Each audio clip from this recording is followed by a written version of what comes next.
When I started writing, and even now, I really write for myself.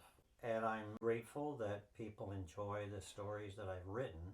Ultimately, I write the stories that I like to read. And I've gone back and reread my own books multiple times, usually to get back into characters, headspaces, and so on when I'm writing the next book in the series. But I actually enjoy reading them. And I think that's what you've got to do. You've got to write to what you like and hope that others are going to enjoy it. So how do you fine tune what you've written? Because it's a draft. What tools do you use to make your writing better? Well, I have my wife Carol, so I'll write the first draft, and usually what I do is I typically use a 3-act process.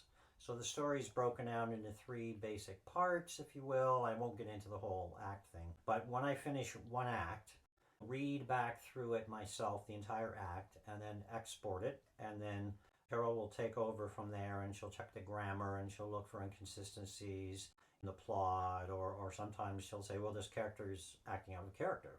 Sometimes it happens. And in which case, I'll look at doing a rewrite on that particular portion. So if they don't have a Carol, they would hire an editor. Yes, you need an editor, developmental editor.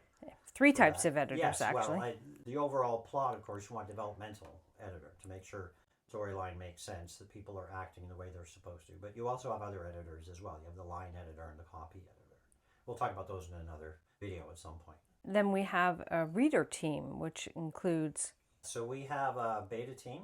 And, I come from an IT background, so we used to joke that beta means break everything, try again. You send the story out, you get feedback from these people. So this isn't necessarily, it's close to the finished manuscript, as close as you want it to be. Sometimes there's an exception. But the idea is they come back with things that they like or dislike.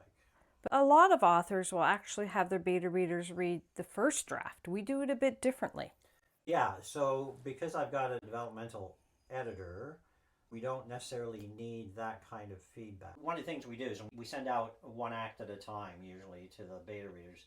And we'll send them a list of questions like, do you think characters acted the way they should? What was your favorite part? Was there any part you disliked?